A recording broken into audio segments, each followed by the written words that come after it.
सहरी में खुराक को जितना सादा रखेंगे तो वो बेहतर रहेगा, बजाय इसके कि अगर बहुत ज़्यादा तेल वाली चीज़ें, पराठों वगैरह का इस्तेमाल अगर बहुत ज़्यादा किया जाएगा तो बाद में बोझल तबीयत हो जाती है और रोज़मर्रा के काम करने मुश्किल होती है।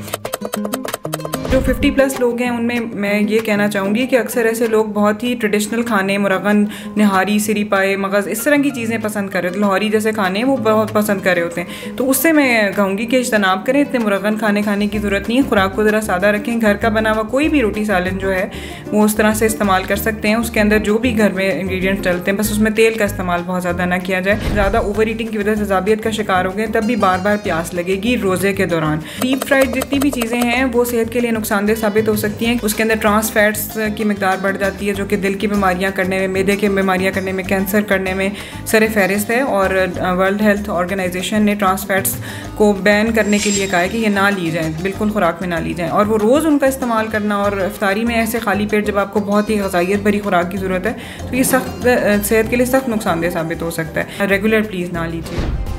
सब्सक्राइब करें और बेल दबाएं ताकि कोई खबर रह न जाए।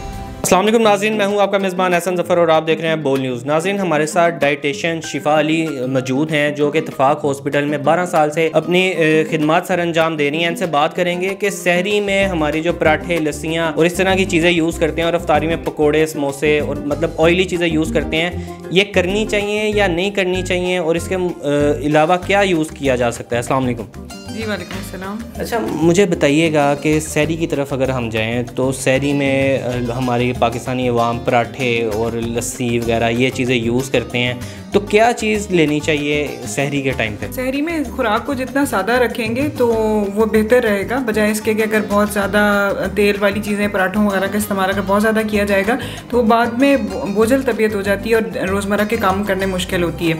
अच्छा, उसमें इंपॉर्टेंट चीज़ ये है कि आप उसमें अनाज वाली कोई भी ऐसी चीज़ जैसे बगैर चने आटे की रोटी और उसमें अगर हल्का सा अगर आप उसको पराठा बनाना चाहते हैं, रियली डिपेंड्स कि आपका सारा दिन की एक्टिविटी लेवल क्या है। तो कुछ लोग पराठा ले भी सकते हैं। यंग लोग जैसे यंग बच्चे जो नया रोज़ा रख रहे हैं वो अंडा पराठा वगैरह इस तरह की चीज़ लेना चाहें ले सकते हैं। बाकी लोग जो थोड़े उम्र रसीदा हैं या मिडिल एज के हैं तो सादा रोटी उसके साथ कुछ सब्ज़ी का या दाल का या गोश्त का सालन बहुत अच्छा है उनके लिए। दही का इस्तेमाल ज़रूर करना चाहिए। इससे हट के अगर थोड़ा लाइटर साइड पर जाना चाहिए तो जौ का दलिया, उसके अंदर नट्स डाल के वो भी ली जा सकते हैं। चिया सीड्स का या तुख मलंगा का इस्तेमाल किया जा सकता है, उससे बल्क भी आता है। आजकल के वेदर में जैसे अब गर्मी की तरफ जा रहे हैं रोज़े, तो तुख मलंगा का इस्तेमाल इस लिहाज से अच्छा है कि वो वाटर होल्डिंग कैपेसिटी होती है उसकी, तो बाद में वो प्यास लगने से बचाता है। इस तरह की सिंपल चीज़ें ली जा सकती हैं। नट्स का इस्तेमाल किया जा सकता है, थोड़ी सी कोई मूंगफली या बादाम, लेकिन वो नमक लगे हुए ना हो क्योंकि फिर वो प्यास उससे ज़्यादा लगेगी।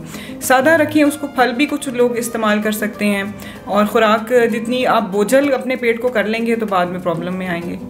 अच्छा, जो हमारे 50+ मतलब हैं उनके क्या कहेंगी उन्हें कि डाइट में जैसे पराठे लेते हैं या लस्सी वगैरह यूज़ करनी चाहिए? लस्सी तो बहुत अच्छी चीज़ है हाइड्रेशन के लिए, लेकिन उसके अंदर अगर चीनी बहुत ज़्यादा या नमक का इस्तेमाल बहुत ज़्यादा है फिर वो बाद में प्यास लगाएगी या जिस्म से पानी का अखराज कर सकती है। तो उसमें जो 50+ लोग हैं उनमें मैं ये कहना चाहूँगी कि अक्सर ऐसे लोग बहुत ही ट्रेडिशनल खाने, मुरगन, निहारी, सिरी पाए, मगज़, इस तरह की चीज़ें पसंद कर रहे हैं। लाहौरी जैसे खाने वो बहुत पसंद कर रहे होते हैं, तो उससे मैं कहूँगी कि इज्तनाब करें। इतने मुरगन खाने की ज़रूरत नहीं है। खुराक को ज़रा सादा रखें। घर का बना हुआ कोई भी रोटी सालन जो है वो उस तरह से इस्तेमाल कर सकते हैं। उसके अंदर जो भी घर में इंग्रेडिएंट्स डलते हैं बस उसमें तेल का इस्तेमाल बहुत ज़्यादा ना किया जाए। डीप फ्राइड चीज़ें बहुत ज़्यादा ना ली जाएँ। तो सादा जितना रखेंगे वो बेहतर रहेगा। जो लोग कब्ज़ का शिकार हैं वो मैदे का इस्तेमाल ना करें। नान वगैरह लोग तले हुए नान उस तरह की चीज़ें लेते हैं वो ना लें। बगैर चने आटे की रोटी बेहतरीन चीज़। अच्छा, हाइड्रेट रोज़े में अपने आप को कैसे रखा जाए, क्या चीज़ें उसके लिए यूज़ की जा सकती हैं? हाइड्रेशन के अगेंस्ट जो चीज़ें जा सकती हैं वो ये कि अगर जो आपकी खाने की विंडो है उसके अंदर बहुत ज़्यादा चीनी का इस्तेमाल अगर किया गया है, बहुत ज़्यादा नमक का इस्तेमाल किया गया है और बहुत ही ज़्यादा स्पाइसी खाने, या फिर अगर आप ज़्यादा ओवर ईटिंग की वजह से ज़ाबियत का शिकार हो गए तब भी बार बार प्यास लगेगी रोज़े के दौरान। तो इसलिए एक तो ओवर ईट नहीं करना, बहुत ज़्यादा नमक का तेज़ इस्तेमाल नहीं करना, बहुत ज़्यादा चीनी का इस्तेमाल नहीं करना। एक मुनासिब तरीके से अगर आप फल लेते हैं, उनकी स्मूदीज़ बना लेते हैं या मिल्क शेक का इस्तेमाल कम चीनी के साथ, मिल्क शेक में चीनी की ज़रूरत नहीं है जैसे होती है, उसके नेचुरल शुगर भी होती है। फ्रूट्स का इस्तेमाल अगर आप रखते हैं वो बहुत अच्छी चीज़ है। फिर टॉप ऑफ द लिस्ट जो चीज़ आती है वो ये है कि आप ओरेस का इस्तेमाल भी कर सकते हैं और दूध और दही जो है वो बहुत अच्छी चीज़ है। इनके मशरूबात मुख्तलिफ आप बना सकते हैं। यहाँ पे मैं ये भी कहना चाहूँगी कि अगर आप कम उसमें सोडा, वैसे सोडा ड्रिंक्स अच्छी चीज़ नहीं है, बोतलों का इस्तेमाल नहीं करना चाहिए, लेकिन दूध में अगर आप थोड़ा सा सोडा डालते हैं और 0 कैलोरी वाला डाल लें वो भी मुनासिब है, रिहाइड्रेट कर सकता है। लस्सी बहुत अच्छी चीज़ है, चीनी का बस बीच में ना डालिए तो ये डिहाइड्रेशन रहेगी बीच में। कुछ लोगों का ना माइंड सेट होता है कि सहरी बंद होने वाली और हम जल्दी जल्दी पानी पी लें, और पानी वो इतना ज़्यादा पी लेते हैं, वो पानी ही मतलब कि बहुत ज़्यादा पी लेते हैं, उनको क्या मैसेज देंगे? उसके लिए मैं ये कहूँगी कि उस वक्त खौफ में मुब्तला होने की बजाय जब आपके खाने के आवर्स होते हैं उसमें आप हर आधे घंटे में आधा गिलास एक गिलास पानी पीते रहेंगे तो आपकी हाइड्रेशन पूरी रहेगी। दूसरा ये कि ये भी बता दूँ कि पानी आप बॉडी में स्टोर नहीं कर सकते, सो इतना ढेर सारा उस वक्त नहीं होगा, बॉडी उसको निकाल देगी। थोड़ी देर में आपको फील होगा कि आपको उसको निकालना पड़ रहा है पानी को, तो उस तरह से स्टोर नहीं होगा। बेहतर तरीका ये कि आप पहले से सारी रात पीते रहेंगे तो ठीक है, लेकिन अगर ज़ाहिर है किसी ने सारी रात नहीं पिया, उस वक्त 1-2 गिलास पी लेता है तो इट्स ओके, कोई हर्ज नहीं है, लेकिन बहुत ज़्यादा ओवरलोड नहीं करें, फिर वो तेज़ाबियत की शिकायत होना शुरू हो जाती है और बोझलपना आ जाता है तबीयत में। अच्छा, मुझे ये बताएं कि जब ये सहरी करते हैं और सहरी करने के बाद फौरी सो जाते हैं तो उस बारे में आप क्या कहेंगे? सहरी अगर आपकी बहुत फुलफिलिंग रही है, ओवर ईट कर लिया, उसके बाद अगर आप सोएंगे तो मैदे का स्फिंक्टर ऊपर का जो है वो खुल जाएगा और खाना बहुत सा मुँह में आ सकता है, तेज़ाबियत का शिकार हो सकते हैं, तबीयत बोझल हो सकती है।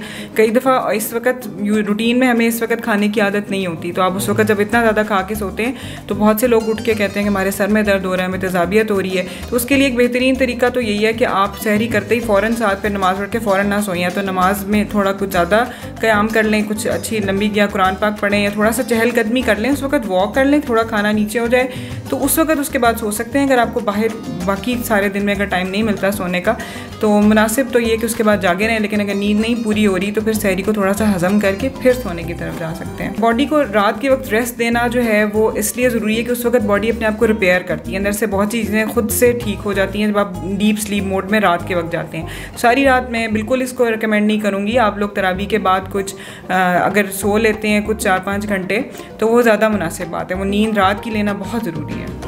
अच्छा, जो ख़वातीन ख़ास तौर पे अपने वेट को लेके बड़ा वो ख्याल करती हैं, तो सहरी में क्या लेना चाहिए और क्या डाइट रखनी चाहिए अगर उन्होंने वेट लूज़ करना है? और कुछ लोग ऐसे होते हैं कि वेट लूज़ करने के लिए बिल्कुल ही कम खाते हैं, वो इतना कम खा लेते हैं कि वो भी नहीं ठीक होता, तो उसमें क्या आप कहेंगे? हाँ, ख़वातीन जो है अक्सर उनकी एक्टिविटी लेवल बहुत कम हो जाता है रमज़ान में, क्योंकि वो सारा दिन या तो किचन में गुजारती हैं या फिर वो बहुत ही नहीं कर पाती। तो एक तो उनको अलग से एहतमाम करना चाहिए, घर के मर्द हजरात को उनको सपोर्ट करना चाहिए कि कहीं ना कहीं उनकी वॉक एक्सरसाइज वो एक ज़रूर वो कर रही हों। खाना जो है एक मुनासिब तरीके से वो कम कर सकती हैं, उसमें सब्जियों का इस्तेमाल बढ़ा दें, दूध और दही जो है मुनासिब तरीके से लें, अंडा ले सकती हैं, प्रोटीन ले सकती हैं, ओवर ईट बहरहाल ना करें। चीनी पर और शहद और शक्कर गुड़ से बनी हुई चीज़ें इनका इस्तेमाल इतना मुनासिब नहीं है वज़न कम करने के लिए। नमक भी बहुत ज़्यादा कुछ लोग इस्तेमाल करते हैं, उससे वाटर वेट ज़्यादा हो जाता है, तो कम खाना तो इसमें आ ही रहा है। लेकिन एक्सरसाइज मैंने ख़वातीन की रूटीन में देखी है वो नहीं होती, तो एक्सरसाइज बढ़ाने की ज़रूरत है कि वो सहरी के अराउंड कहीं कर सकती हैं या इफ्तारी के बाद तरावी के अराउंड कहीं ना कहीं 1 घंटे की एक्सरसाइज उनके लिए ज़रूरी है, उससे वज़न कम करने में मदद मिलेगी। अच्छा, इफ्तारी की तरफ आते हैं तो इफ्तारी में लोग बाहर से समोसे, पकौड़े, कचौरियाँ और ऑयल में उसमें बनी हुई खाते हैं, क्या वो ठीक है?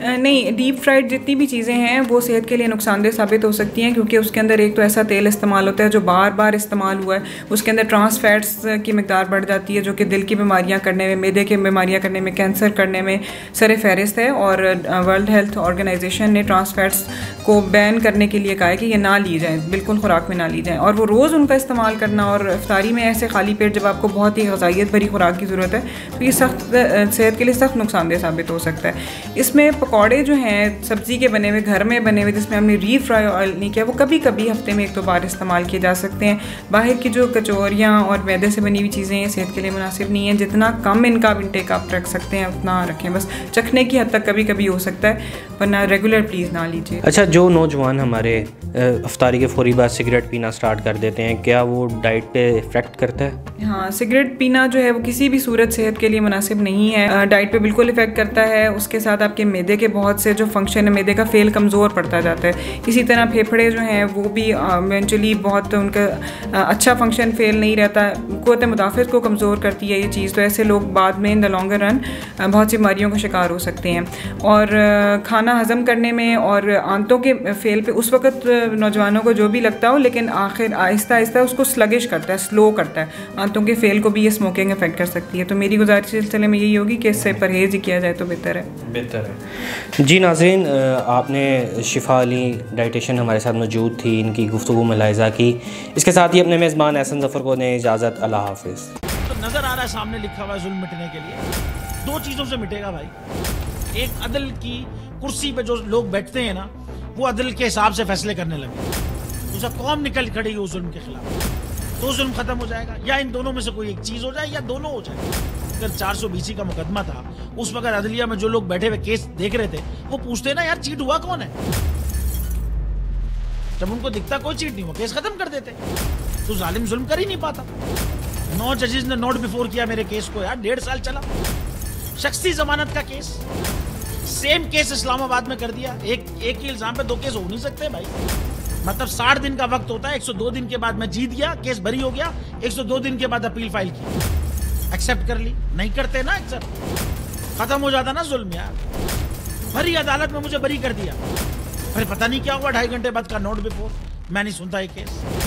खड़े रहते अपने फैसले, मिट जाता जुल्म। अल्लाह ताला ने बिठाया इस कुर्सी, इन कुर्सियों पे इनको यार, ये अल्लाह ताला की तरफ से फैसले करते हैं। तो या तो ये फैसले आएंगे, जुल्म मिट जाएगा, या कौम खड़ी हो जाएगी जुल्म के खिलाफ।